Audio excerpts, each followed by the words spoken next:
There are claims that America is sponsoring terror attacks in Iran. The allegations come from a militant group's leader who was captured in Iran on Tuesday. He says he met CIA agents in Pakistan who promised to supply arms to his organisation. That's a claim that Washington denies. RT Sean Thomas reports. It's not the first time the Manas Air Base has hit the headlines, and all for the wrong reasons. The latest allegations from Iran claiming the facility is an American front to transport terrorists to undermine the Iranian government. The Americans promised to give us aid. They said they'd cooperate with us and give me military equipment, arms and machine guns. They told me that in Kyrgyzstan they have a base called Manas near Bishkek, and that in a place like this, some high-ranking American person could come and we could reach an agreement on making personal contacts.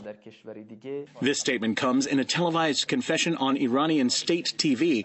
Officials claim when they captured the terrorist leader, he was carrying a fake Afghanistan passport. The Americans said Iran was going its own way, and they said their problem at the present is Iran. Not Al-Qaeda, not the Taliban. Their main problem is Iran.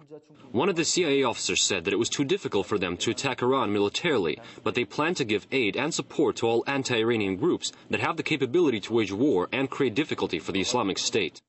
The confession has sparked criticism from those who let the United States set up shop in their backyard. The U.S. is setting a precedent of double standards, which manifests itself in the backing of Sunni terrorists, which fight against the legitimate government of Iran to create a separatist state in the south of the country.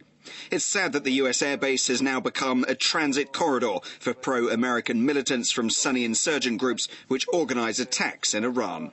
And while the United States has employed such tactics in the past in Guatemala, Vietnam, and Afghanistan, critics of this latest development say, if true, the U.S. is treading in some very dangerous waters. What is extraordinary about this particular terrorist organization that has the backing of the United States is that they carry out some of the most brutal murders. They cut people's heads off on television.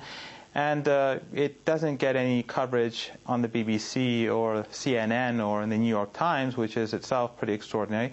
But the murders that they've carried out have angered Iranians for the last few years. The United States State Department strongly denies any involvement with Righi and released this statement to RT.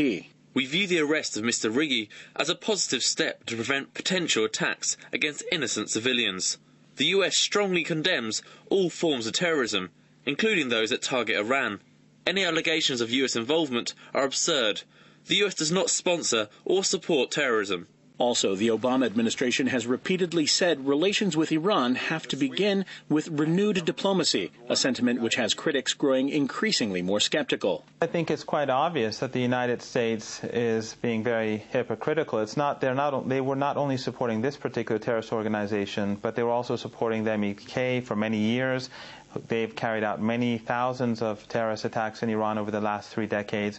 But true or not, the allegations could strike a serious blow to any hopes of Iran restarting dialogue with the U.S. anytime soon. Sean Thomas, RT.